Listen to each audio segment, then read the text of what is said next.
Now more than ever, climate change, the environment and sustainability are really important. 75% of people in many regions thought that the main contributor was road vehicles. Now this included cars, vans, buses and motorbikes. Now this pattern is actually reflected in the southwest as well, so areas like Bristol, Bath. In the southwest, more than 5 times the amount of people have 1 or 2 cars rather than people having none. Now this shows that people don't actually want to stop driving. Within the southwest, nearly half the people either agreed or strongly agreed to saying that they were willing to buy or invest in an electric car or a car that was better for the environment. Now, this is a really interesting result because and clearly reflects the idea that people don't want to stop driving, but they do care about the environment and they are willing to really change their behaviour. So this pattern was also reflected in London and the South East, where people their intention is to actually really help the environment, and if this means investing a bit more money and time into electric cars, that's what they would do. People do care about the environment.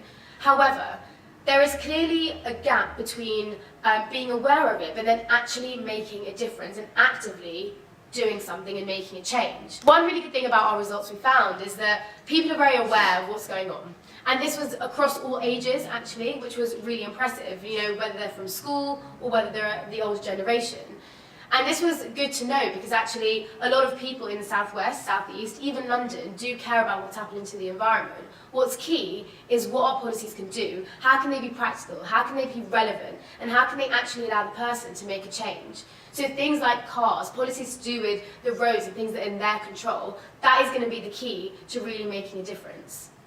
In Bristol, the main problem that we had was kind of a lack of any public transport infrastructure, people having no alternative other than to drive, which is what's led to air quality and carbon emissions as well. I think just switching over to electric vehicles is not going to be enough. We actually need to get people out of personal vehicles entirely, get them into buses, trains and other forms of public transport, because there's just not enough room in this city. There's a debate going on in this city at the moment about having a clean air zone. If we have a clean air zone and charge people to drive into the centre of the city, how do we expect them to get into the centre of the city at all if there aren't any of these alternatives? And so we actually end up having transport as a problem, not just of environmental problems, but also inequality within our city. How do we let everyone, whether they're on the fringes or the inner parts of our city, interact with each other while stopping them from using all these polluting vehicles?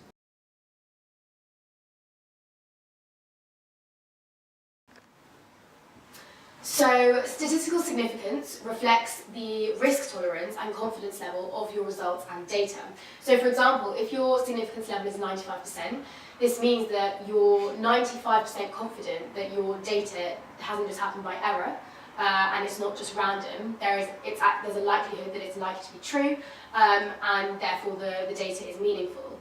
A way you can even make this even more significant is by repeating the survey and study again. However, this may not be practical in real life, so sometimes what people do is you can do the split halves technique, which is where you take the data and you split it in 2 and you check the significance of both halves.